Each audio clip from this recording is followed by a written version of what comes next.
eu queria que você abrisse sua Bíblia no Evangelho de João, capítulo de número 1, verso de número 29. João, capítulo 1, verso 29. No dia seguinte, João viu Jesus aproximando-se e disse: vejam, é o Cordeiro de Deus que tira o pecado,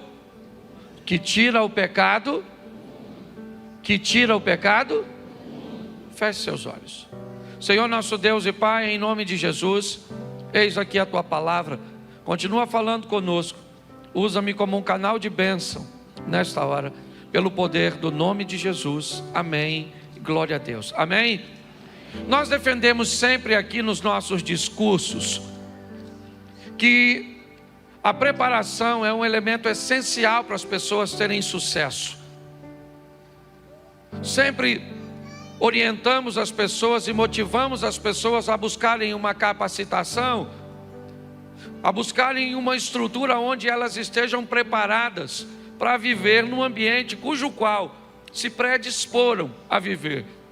Se eu quero me casar, previamente eu preciso saber o máximo possível sobre casamento, sobre toda a sua dinâmica, sobre o que é o ambiente do compartilhamento, de sair de uma visão do singular para ir para o plural. Se eu quero me envolver em algum ministério, se eu quero caminhar em alguma igreja, eu deveria saber o máximo possível sobre essa igreja, sobre seus valores, seus princípios, sobre a teologia que ela pratica, sobre a vida do líder. Eu preciso fazer uma boa avaliação. Eu quero entrar numa profissão, eu devo buscar saber o máximo. Quanto melhor eu estiver preparado, mais êxito provavelmente eu vou ter nessa caminhada. Mas é muito importante eu também entender que quanto maior for a minha intenção de resolver problemas, e quanto mais complexos sejam esses problemas que eu desejo resolver, provavelmente eu vou ser melhor remunerado, mais reconhecido. Ou seja, eu quero continuar a motivar você a se preparando, mas muito mais do que isso, eu queria motivar você, porque nós vemos pessoas que às vezes estão cheios de papéis em sua casa, de suas formações, de suas qualificações. Mas eu queria que você entendesse que quanto maior for o problema que você veio resolver, mais reconhecido você vai ser. Eu não sei se você viu o que João está falando a respeito de Jesus, mas não é à toa que o nome de Jesus é o maior nome de toda a terra. É o nome mais poderoso, é o mais reconhecido. A história é contada antes dele e depois dele. Ele é um divisor de águas. E por quê? Porque o problema que ele veio resolver, ninguém era capaz de resolver. O que Jesus veio sanar é algo que ninguém tem condições de sanar. João descreve, apontando para seus discípulos, para seus seguidores, e não foi à toa que Deus escolheu João Batista, porque apesar do texto estar sendo escrito por João, é o evangelista, mas o João evangelista está narrando o momento em que o João Batista vê Jesus e diz aos seus discípulos o que ele veio fazer. Jesus. João já se torna grande, é verdade. João já se torna alguém que o próprio Jesus disse que, nascido de mulher, com intervenção de um homem, de um relacionamento sexual, não houve ninguém que pisou nessa terra maior do que João Batista.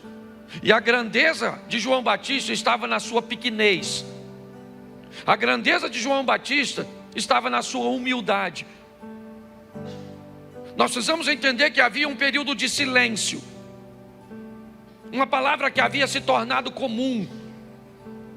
Sacerdotes falidos, João chega exatamente nesse ambiente, com um nível de autoridade extraordinário, com uma novidade na sua mensagem: é chegado o reino de Deus, arrependei-vos e convertei-vos. Pessoas vão a ele no deserto, num ambiente inadequado, inapropriado, quente, sem nenhuma estrutura de som. Um número grande começa a ir até João para ser batizado. João tinha tudo para ver seu coração se elevar, para achar que ele era alguma coisa, mas ele sabia que sua missão também era grande, e por detrás de uma grande missão sempre haverá uma grande perseguição. Quanto maior for a sua missão, quanto maior for aquilo que você veio fazer nessa terra, esteja preparado para viver grandes obstáculos, ultrapassar grandes oposições. João morre por dizer a verdade. João morre porque um bêbado desequilibrado chamado Herodes concede a Salomé um nível de autoridade que ela só teve uma vez, e a única oportunidade que teve foi para tirar a cabeça de um inocente. Mas quando nós olhamos esse texto, nós vemos João dizer qual é a missão de Jesus. Ele é o Cordeiro de Deus, que tira o pecado do mundo. Você não vai ouvir essa colocação para nenhum outro homem, nem antes dele, nem depois dele. Por isso demonstra quem ele foi. Isso nos ensina que quanto maior for o problema que eu vim solucionar nesse mundo, seja para minha família, para meus vizinhos, seja para um grupo de pessoas, com um produto que eu criei, com uma dinâmica que eu fiz, todas as vezes que eu procurar realizar coisas grandes, automaticamente isso vai me fazer grande. Só que a grandeza de Jesus, primeiro começa pequena, começa num bairro pequeno, de uma pequena cidade, de uma hospedaria improvisada, de uma cidade onde pessoas não tinham muito valor, como o próprio Natanael descreveu. Pode vir alguma coisa boa de Nazaré. Ele começa pequeno. O início de sua caminhada provavelmente não incomoda ninguém. O número de pessoas que estão seguindo não é expressivo. Roma não tem com o que se preocupar, é ela que domina sobre Israel. Ninguém está nem aí para ele. O que ele está fazendo não tem grandes importâncias. Porém, quando ele começa com uma consistência maior, quando ele começa a mostrar que a vida dele é muito mais do que as outras pessoas conseguiram encontrar nos outros sacerdotes, quando ele começa a sair de uma vida ordinária para uma vida extraordinária, quando ele começa a solucionar problemas, a mandar pessoas doentes de volta para sua casa curadas, pessoas oprimidas de volta para sua casa liberta, pessoas com fome de volta para sua casa alimentadas, pessoas sãs, sem fome, sem problema, de volta para casa com a alma saciada. O número de pessoas começam a crescer. Pessoas começam a se interessar por ele. E quando o número aumenta, esse número tem que vir de algum lugar. Pessoas deixam de frequentar algumas sinagogas.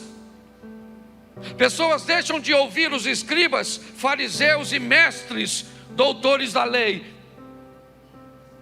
Cadê aquele povo que estava na sinagoga? Cadê aquele povo que reconhecia a autoridade daqueles líderes religiosos? Onde eles estão? As cadeiras estão vazias. Por que a igreja está tão vazia? Porque tem alguém pregando lá fora e eles não querem vir mais para cá. Mas como não querem ouvir os rabinos? Como não querem ouvir os mestres? Como não querem ouvir o conhecimento? Porque tem alguém que tem tudo isso e também tem poder. Tem alguém que também tem tudo isso e tem autoridade. Aí Jesus começa a ser um problema. Aí ele começa a ter que enfrentar o coração das pessoas que o têm como um opositor, como aquele que está roubando, né, os seus ouvintes. Enquanto ele é pequeno, por que pessoas não gostam de crescer? E eu entendo. Por que pessoas não gostam de aparecer? E eu entendo. Porque todas as vezes que você cresce e aparece, todas as vezes que Deus te dá notoriedade, ou que você galga postos e posicionamentos de autoridade e de reconhecimento, inevitavelmente você vai ser perseguido. É assim que funciona. Talvez o anonimato seja o melhor endereço para o medíocre, para aquela pessoa que não sabe lidar com perseguições. Jesus está crescendo, e quem Ele é? Ele é o Cordeiro de Deus, que tira o pecado do mundo. Mas que cordeiro é esse? Então você está me dizendo que um sacerdote vai matar Jesus? Se você quiser olhar isso quando ele é preso e levado à casa de Anás e Caifás, talvez sim.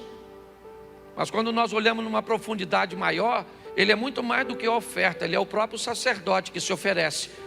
Por isso ele diz: ninguém tira a minha vida, sou eu que dou. Se nós formos olhar isso, nós vamos descobrir que uma oposição vai vir contra Jesus, e ela não consegue enxergar quem Ele é, porque nem todo mundo será capaz de reconhecer quem você é. Nem todo mundo será capaz de reconhecer o que Deus te chamou para fazer.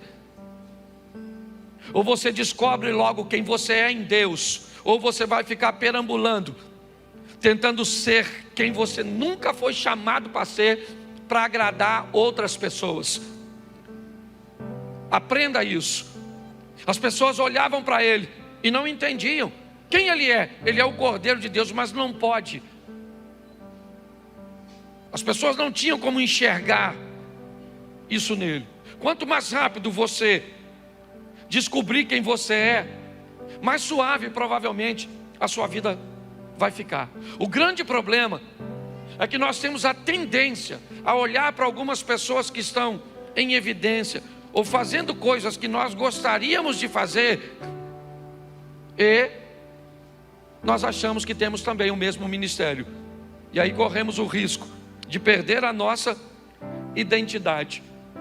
Jesus, ele vai viver talvez uma das maiores perseguições, e quando nós olhamos, nós conseguimos entender um pouco isso, porque sua missão foi tão grande que ela precisava de uma oposição do tamanho de seu ministério. Então eu quero te mostrar rapidamente algumas coisas aqui que vale a pena nós olharmos, e que ele teve que gerenciar, ele teve que administrar, e às vezes nós temos dificuldade. Põe aí para mim, por gentileza, Mateus 21:9. É um momento extraordinário. Jesus está entrando em Jerusalém. A multidão que ia diante dele, os que o seguiam, gritavam o que para ele? Hosana ao filho de... Bendito é o que vem em nome... Hosana nas... Pensa, Jesus entrando em Jerusalém, pessoas colocavam muitas vezes sua capa no chão para ele passar como um tapete vermelho. Outras o ovacionavam e gritavam para ele: esse é o cara, Hosana, o filho de Davi, ele é extraordinário. Beleza. Só que Lucas capítulo 23, verso 18. Põe para mim. Lucas 23, 18. A uma só voz eles gritavam: acaba com ele e solta-nos Barrabás. Na minha tradução está assim: mas toda a multidão clamou a uma voz dizendo: fora daqui com este. Está lá outra tradução, obrigado. Mas toda a multidão clamou a uma dizendo: fora daqui com este e solta-nos. Eu fico imaginando, gente, isso aqui é comigo agora. Se não tinha gente gritando essa frase que também gritou a outra. Pastor, por que o senhor acha que tem? Que senão não machuca. O que fere é ver alguém que em determinado momento está dizendo que você é o filho de Davi, o Salvador, Hosana, bendito é aquele que vem em nome do... E agora apresentam para você o indivíduo que você gritou Hosana, e agora diz para você escolher ou a Jesus, ou um indivíduo que promoveu uma dissensão e que matou uma pessoa. Esse era Barrabás. E pasme vocês, a multidão estava escolhendo o Barrabás. Pastor, o senhor não pode afirmar isso. Afirmar eu não posso. Mas Lucas 23, 27 diz o seguinte: olha só, quando Jesus estava preso, sempre uma multidão, gente, pense num troço complicado, é multidão. E seguia uma grande multidão de povo, de mulheres, os quais batiam no peito e o lamentavam. Eu fico perguntando, onde é que estava essa patota quando a turma está escolhendo Barrabás? Quando Jesus está entrando sem oposição, está todo mundo gritando e dizendo: Hosana nas alturas, o filho de Davi. Mas quando a oposição chega, o que eu vejo é as pessoas gritando: solte o ladrão e mate o inocente. E o máximo que algumas pessoas conseguem fazer é seguir a multidão, batendo no peito, reclamando, talvez não tivesse muito o que fazer. Eu não estou dizendo que alguém precisa defender Jesus, não é nada disso. Eu só preciso mostrar para mim e para você como é que as coisas ficam quando elas pegam de verdade. Quando a oposição vem contra nós, vem se opor àquilo cujo qual Deus nos chamou.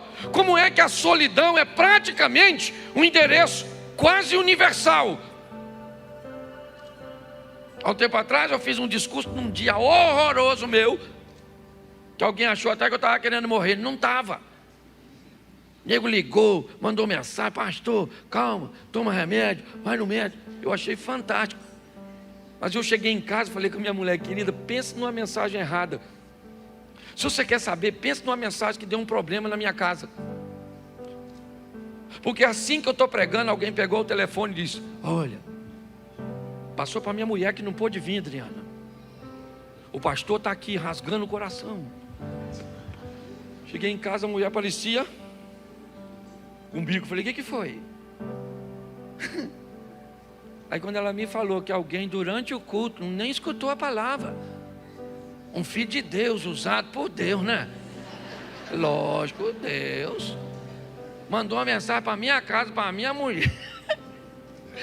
Aí a palavra veio no meu coração: eu não falei para você que era momento de enfrentar tudo sozinho. Tem momento que não é para ninguém, é você e você. É você e Deus. Pronto. Nós estamos olhando aqui Jesus, cheio de gente quando o negócio está maneiro. Mas foi só ficar ruim que escolheram um ladrão. Não, mata ele mesmo, mata ele, é. E um pouquinho lá, de uma turminha lá, ó, mulher, tá ali, ó. Quem estava lá eram as mulheres, porque cadê os caras? Eu não sei. Está lá João 8, a mulher pega em adultério, e o cara que estava adulterando com ela correu, provavelmente. muito importante nós entendermos que nos momentos decisivos da nossa vida, quem vai estar fazendo a diferença é sempre Ele, o Senhor dos Exércitos. Não reclame de estar sozinho, aliás, sozinho você nunca vai. O que você pode é não estar enxergando a presença dEle, mas Ele vai estar lá. Jesus está vivendo isso, e não é a única coisa. Sabe o que Ele encontra? Gente que fala coisa que Ele não faz. Já fizeram isso contigo? Já falaram coisa que tu não fez? Já falaram de uma intenção que você tinha, que na verdade você nunca teve, mas alguém achou que tu tinha e falou contra tu? E onde que dói mais isso? No trabalho? Não, que a competição é voraz. No futebol? Não. Onde a competição é voraz? Mas na igreja. Gente, fala o que você não faz, diz que você quer o que você não quer. Irmão nosso, filho do mesmo pai, e nem mãe tem. Certo? É o desafio. Tem gente dizendo que ele está falando coisa que ele nunca disse. E o mais legal é que Jesus não se defende. Me parece que o que ele está querendo dizer para mim e para você é: entenda que você vai passar pelas mesmas coisas que eu passei. Ele encontra um cara poderosíssimo que poderia ajudá-lo. Seu nome Pilatos. Sabe o que Pilatos faz? Lava as mãos. Não estou nem aí. Eu não vou me... Você já conviveu com alguém que lavou a mão e não estava nem aí? Podia te ajudar e não te ajudou? Podia pelo menos orar contigo e nunca orou? Podia te dar uma palavra de ânimo e não deu? A história dele não é diferente. Nós só precisamos adaptar isso da forma correta, fazer uma aplicação da forma correta. Mas pelo menos alguma coisa de bom tem que acontecer. Acharam um tal de Cirineu, o Simão, que pelo menos ajudou Jesus a levar a cruz. Que, diga-se de passagem, por favor, deixa eu explicar uma coisa para vocês. Eu acho que todo mundo já sabe, vale a pena. Jesus não carregou a cruz. Não era esse o costume. Aquela cruz reta, ela ficava no lugar. Era só o travessão que carregava, entendeu? Porque era muito mais fácil crucificar um indivíduo assim. Então só levava certo? O travessão. A reta ficava lá. E acharam um cara, porque pelo menos no momento da dor aparece alguém, Eliezer, para dar um alívio para você. É como se Deus estivesse te dando um ambiente para você respirar, aquela força que você precisa para você continuar. Porque tem hora que dá vontade de jogar tudo para o alto, sim ou não? Sim. Pastor, mas por que é assim? Por causa da sua missão. Tem alguém tentando destruir você, tem alguém tentando destruir seu casamento, tem alguém tentando destruir seus negócios, tem alguém tentando destruir a sua caminhada cristã, tem alguém trabalhando para você ir embora. E não é apenas ir embora, é ir embora com o coração tão ruim que nunca mais você quer entrar numa igreja. Essa é a grande verdade. Ele está vivenciando tudo isso. Por tudo isso ele está passando. Mas ele consegue vencer isso. Tentaram matar ele algumas vezes e ele fugiu. Ele conseguiu sair ileso. Mas chega um momento que ele tem que lidar com essa situação. E novamente ele vai ficar sozinho. Ele pede apoio de seus discípulos, mas eles não conseguem. Eles estão cansados demais. E não era apenas um cansaço físico. Eles estavam debaixo de uma grande pressão. Jesus separa seus melhores homens, seus melhores, e leva para o Getsemane com ele. Quem é que está aqui? Os melhores da minha equipe. Quem é que está aqui? Os mais preparados. Ali está Pedro, é verdade, e ali está João.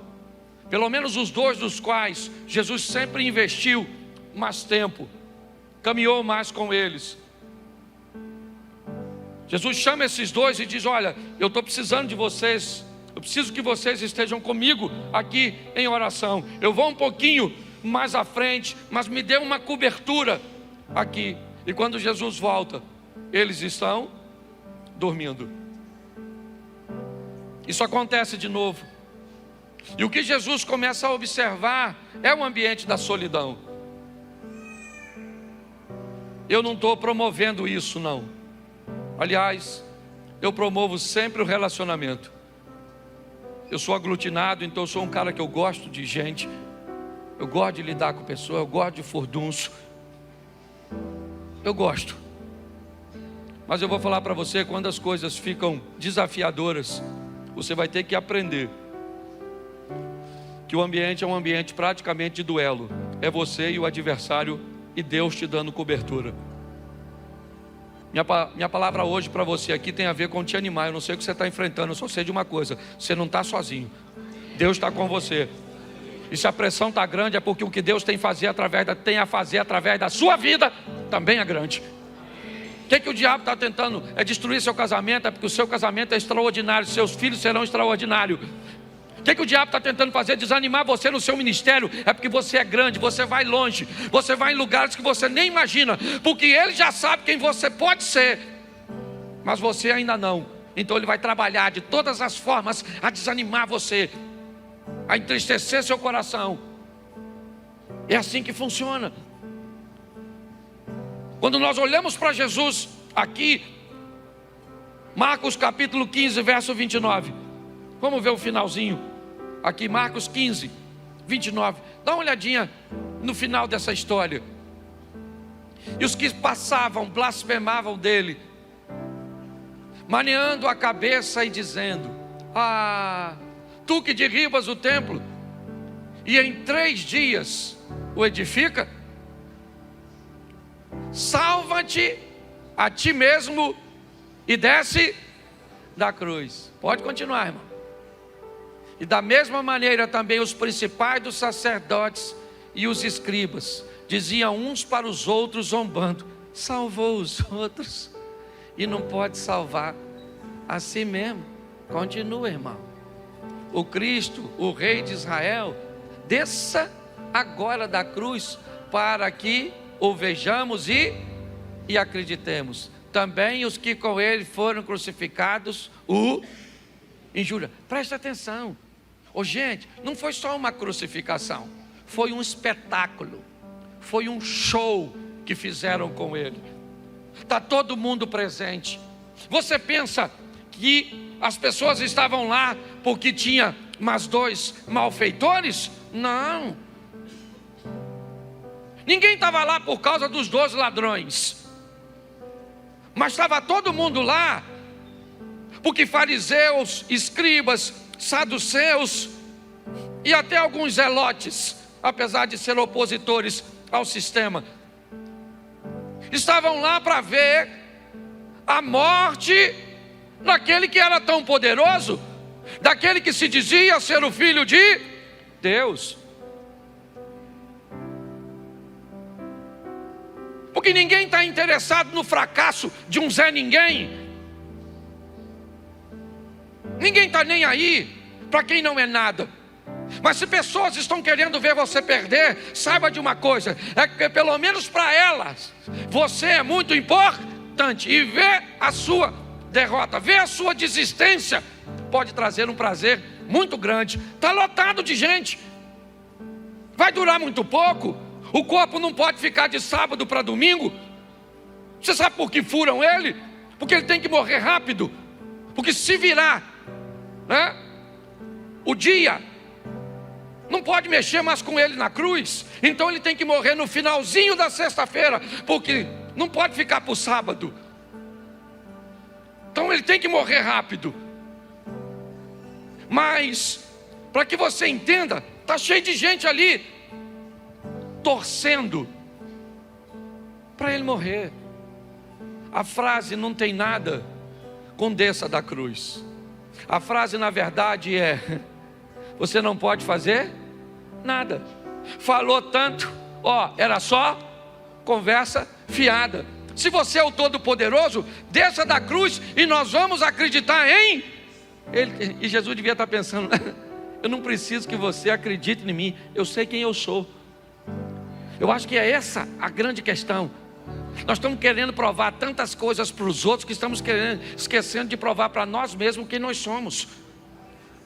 Eu tenho que provar para os pais, eu tenho que provar para o pastor, eu tenho que provar para fulano, eu tenho que provar para a esposa, eu tenho que provar para a sociedade, eu tenho que provar para o vizinho, eu tenho que provar para o meu cunhado, eu tenho que provar para o meu irmão, eu tenho que sair provando para as pessoas, mostrando para elas. Ele não tem problema com isso.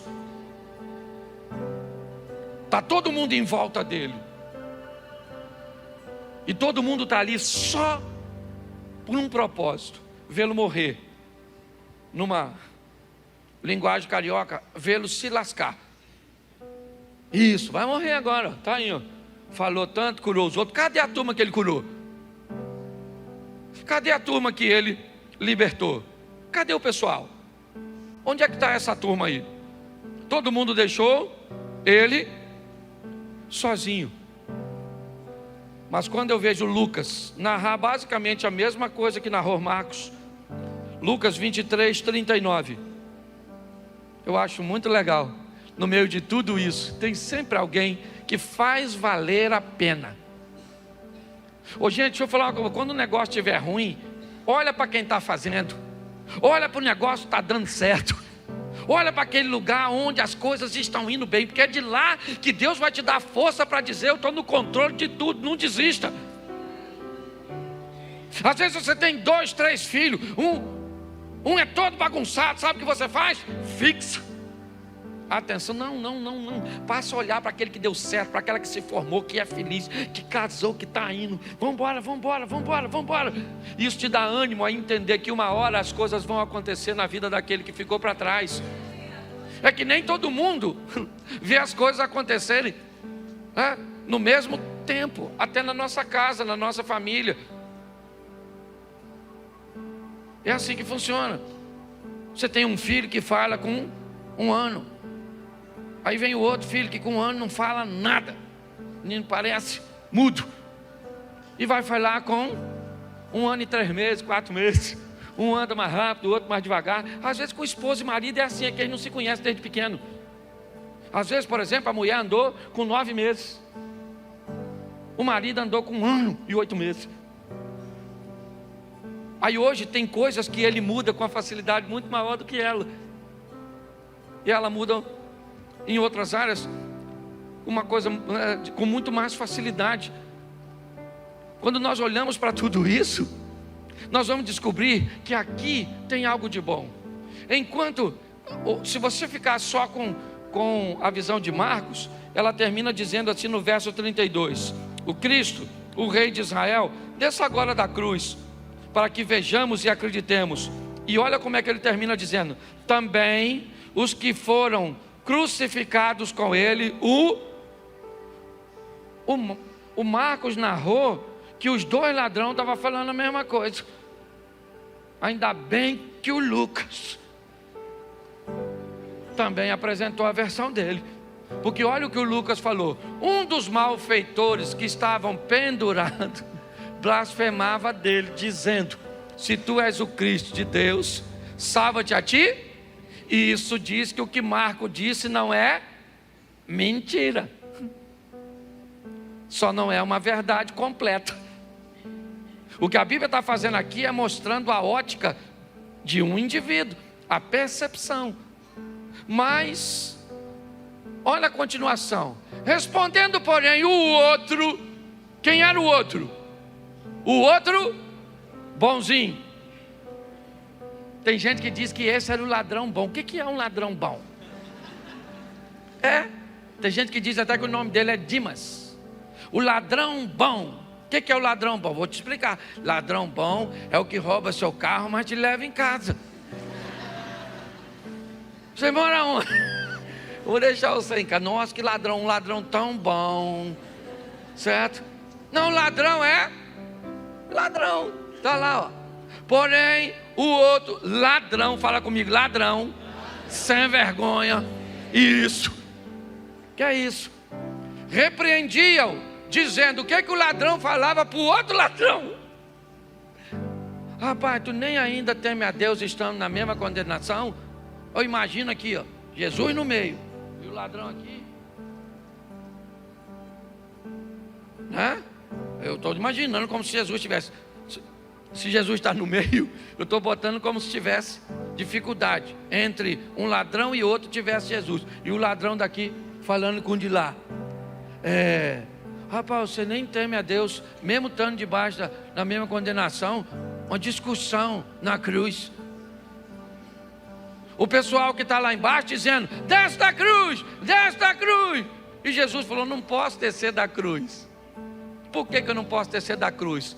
Porque presta atenção, eu estou sendo crucificado num ambiente de morte. Se eu desço da cruz, eu não posso dizer para um dos ladrões: ainda hoje estarás comigo no paraíso. Você consegue entender? Jesus está ali no meio da morte. O que tem ali é morte de um lado e é morte do outro. E as pessoas dizendo para ele: não morra, desça da cruz. E ele: se eu não morro, eu não salvo. Se eu não morro, eu não restabeleço a comunhão entre o homem e Deus. Eu sou o Cordeiro de Deus que tira o pecado do mundo. Por isso ele está sendo tão tentado a descer da cruz. Se você olhar, o outro está dizendo: rapaz, nós estamos debaixo da mesma condenação. Você não teme a Deus? Alguma coisa está acontecendo naquele ambiente de morte. Tem 2 ladrões. E um dos ladrões, ele continua sendo ladrão. Ele não virou herói porque encontrou com Jesus. Não foi isso que aconteceu. Ele só vai encontrar na cruz o perdão. É só isso. Ah, pastor, o senhor acha que o cara que matou meu filho vai para o céu? Vai. Se ele encontrar com Jesus. Mas eu não concordo. Pois é, talvez nem eu. Mas o dono dessa trama não sou eu, é Ele. E a misericórdia dele é a causa de não sermos consumidos. O cara é ladrão. Mas ele começa a olhar e dizer para o cara: pô, o cara está morrendo entre nós. Ele é um inocente. E você escolheram ele para morrer no lugar de um ladrão, cara. De um homicida. Esse cara é inocente. Todo mundo sabe que ele é inocente. Até quem colocou ele na cruz sabe que ele é inocente. Tem gente que só vai saber que ele é inocente depois que ele morrer. Porque aí o soldadinho diz: verdadeiramente esse era o Filho de Deus. Porque tem coisa que a gente só entende depois que se cumpre. José só disse para seus irmãos: vocês não me venderam, Deus me enviou na frente. Depois que ele virou governador. Porque às vezes no processo o que nós sentimos é dor. Mas presta atenção como o texto vai. E nós, é o que está dizendo o ladrão da direita, na verdade com justiça, porque recebemos o que os nossos feitos mereciam. Nós estamos aqui colhendo, é o que ele está dizendo. Mas este que está no meio entre eu e você, nenhum mal fez. Ele está conversando com quem? Até o presente momento? Com o outro? Com o outro? É ladrão conversando com? Ele terminou de falar, sim ou não? Sim ou não? Sim. Quando ele termina de falar de ladrão para ladrão, ele troca o discurso. E troca também o personagem, cujo qual ele quer conversar. Ele está morrendo. Antes de morrer, ele evangeliza um outro ladrão, e dizendo: cara, a oportunidade está no meio da gente. Recebe ela, cara. Ele é inocente, ele está morrendo para pagar os nossos pecados. Aceita ele. E talvez o outro ladrão, ao que tudo indica, prosseguiu com a postura. E aí o verso 42 ele diz o quê? E disse a Jesus: Agora ele para de conversar com o ladrão, que provavelmente não quer ouvir, não está afim da mensagem, e diz: Senhor, lembra-te de mim quando entrares no teu. Ele não está dizendo: me tira da cruz. O que ele sabe é que o que ele fez é passível de morte. Ele não vai descer dali, ele vai morrer. Ele vai morrer. Por quê? Porque chegou o momento dele morrer. E ele diz: Senhor, eu gosto disso. Ele termina de falar com um ladrão, coleta uma letra maiúscula na palavra Senhor, a diferenciando de senhores desta terra. E ele diz: Senhor, Deus, não esqueça de mim quando o Senhor entrar no teu reino. Esse cara descobre em alguns momentos, hora sexta, meio-dia, hora nona, 3 horas da tarde, certo? O sofrimento de Jesus durou aproximadamente 3 horas, de meio-dia às 15 horas. Que hoje estarás comigo no paraíso. Lembra de mim quando entrares no teu? Ele diz: então hoje ainda nós vamos estar indo. Está no paraíso, está no Hades, está no seio de Abraão. Em verdade eu te digo hoje, ponto, né? Estarás comigo um dia no paraíso. Eu não sei como é que você quer interpretar isso. Isso aí, a teologia vai longe com esse negócio. Mas o que eu quero que você leve para casa hoje, e é muito importante, primeiro, é que a solidão faz parte da nossa caminhada. E quanto maior for a sua missão, maior serão as fofocas, maior será a opressão, maior vai ser a dificuldade. E se você quiser ir embora, Jesus disse para Pedro: a porta é a serventia da casa. Um dia Jesus está pregando e Pedro falou: Senhor, o pessoal não está gostando da pregação do Senhor. Eles estão indo embora e estão indo embora. Melhora o discurso, porque o senhor vai ficar sem crente na congregação. Jesus falou para Pedro: não está afim de ir também não? Se quiser, vaza. Ele diz: para quem iremos nós, né? Se só o Senhor tem palavra de vida eterna. Jesus falou: aqui para você. Os caras já abandonaram João. Jesus disse: a quem foste ver no deserto? Uma cana? Né? Açoitada pelo vento. A palavra ficou difícil com João. Eles deixaram a liderança de João e foram escutar Jesus, querendo uma palavra mais fácil. Jesus apertou o troço e a turma estava indo embora. Deixa eu terminar falando de política. Vem aí as eleições. Ou ela vai ser boa para a igreja, ou ela vai ser boa para o Brasil. A eleição não pode ser boa para a igreja e para o Brasil. Para que a eleição seja boa para o Brasil, a esquerda tem que perder. Para que a eleição seja boa para a igreja, a esquerda tem que ganhar. Eu não sei para quem eu torço. Minha família está toda aqui, então eu torço para a direita ganhar. Mas eu sou pastor, e como pastor eu deveria torcer para a esquerda. Por quê, pastor? Porque a esquerda vai perseguir a igreja de um tal jeito que só vai sobrar os crentes. Não vai dar tempo para corpo mole, para gente que quer ser crente meia boca, para quem não quer postura, não quer posicionamento. Então eu não acredito, eu tenho orado. E para mim é uma grande dificuldade escolher bom para a igreja ou bom para o Brasil. Ora, porque eu confesso a você que eu tenho hora de me dar vontade da esquerda. Botar até uma camisetinha vermelha,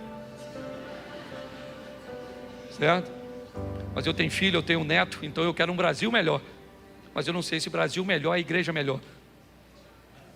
Porque a igreja tem que sofrer um pouco. Nossa igreja está muito bagunçada. É homem parecendo mulher, mulher parecendo homem, a gente divorciando, casando, fazendo isso, fazendo aquilo outro. Tem hora que você caça os crentes, só vê o Satanás. O negócio está muito bagunçado, sim ou não? Sim ou não? Então, meu irmão, igreja é o seguinte: aperta ela, meu irmão. que ela dobra o joelho, e quando a igreja dobra o joelho, certo? Deus se manifesta. Então aprenda uma coisa. Eu preciso falar isso, não estou falando, né? Porque eu olho nesse ambiente e é isso que eu vejo. É a minha opinião, a minha eu posso dar. Nossa, pastor, não gostei dela. Dane-se. Certo? Então vamos sair daqui para entender uma coisa. Ministério é doloroso. Sim ou não? E se você precisa se arrepender, se arrependa. Porque Ele morreu naquela cruz para nos colocar no reino que Ele tem preparado antes da fundação do mundo. A solidão pode ser uma experiência dolorosa, mas também pode se tornar um momento de grande aprendizado e intimidade com Deus. Quando nos sentimos isolados, é fácil pensar que fomos abandonados, mas a verdade é que o Senhor está conosco em todas as situações. A palavra de Deus nos lembra: por isso não temas, pois estou com você. Não tenha medo, pois sou o seu Deus. Eu o fortalecerei e o ajudarei. Eu o segurarei com a minha mão direita vitoriosa. Isaías 41, verso 10. Essa promessa nos mostra que mesmo nos momentos difíceis, Deus não nos desampara. Jesus, em sua caminhada terrena, teve muitos momentos de retirada, ou seja, ele saiu do meio do povo para ficar sozinho com o Pai. Esses momentos de solitude não eram de abandono, mas de comunhão profunda e renovação espiritual. Quando enfrentamos a solidão, podemos enxergar nela uma oportunidade de buscar a presença de Deus de forma mais intensa, significativa, uma maneira de abrir o nosso coração de uma forma mais íntima mesmo e ouvir o que Ele deseja nos ensinar. Assim como Jesus fez, podemos transformar o silêncio em uma conversa com o Criador. Além disso, a solidão pode ser um terreno fértil onde Deus planta as sementes de grandes propósitos até que você tenha forças para mudar essa realidade. Isso acontece porque, às vezes, quando estamos cercados de gente, de pessoas, não conseguimos prestar atenção naquela sutil experiência com Deus que revela muitas coisas ao nosso coração. João Batista, por exemplo, viveu no deserto, longe das multidões, mas foi ali que ele foi moldado para preparar o caminho para Jesus Cristo. Às vezes, o deserto da solidão é o lugar onde Deus nos prepara para missões maiores, nos fortalecendo e nos direcionando. Ainda que o isolamento tente nos fazer acreditar que estamos desamparados, precisamos nos lembrar das promessas de Deus. Ele está perto dos que têm o coração quebrantado e salva os que estão com o espírito abatido. Você vai ver isso daí lá em Salmos 34, verso 18. A solidão não precisa ser um fim, mas é um caminho para nos aproximarmos de Deus. Então não se desespere. Por fim, há algo poderoso em usar o tempo de solidão para servir. Quando olhamos ao nosso redor, identificamos as necessidades de outras pessoas, encontramos sentido e cura. O amor e o serviço ao próximo são formas de experimentar a presença de Deus e de criar laços que nos tiram do isolamento. Portanto, se você está enfrentando um momento de solidão, saiba que não está sozinho. Deus está com você, sustentando-o com suas mãos fortes e amorosas. Permita que esse tempo seja transformado em um momento de encontro com Ele, onde você vai se abrigar nos braços do seu Pai tão amoroso, onde você vai viver momentos de aprendizado, de preparação e de descoberta dos seus propósitos. Confie em sua presença, pois Ele nunca o deixará. Que Deus abençoe muito a sua vida e enche o seu coração de paz e de esperança. Espero que você tenha gostado dessa mensagem, que ela tenha sido edificante para você. Deixe aí nos comentários o que Deus falou ao seu coração. E se você não é inscrito no canal, aproveite esse momento para inscrever-se. Também ative as notificações para receber mais conteúdos como este. Que Deus te abençoe ricamente. Até breve.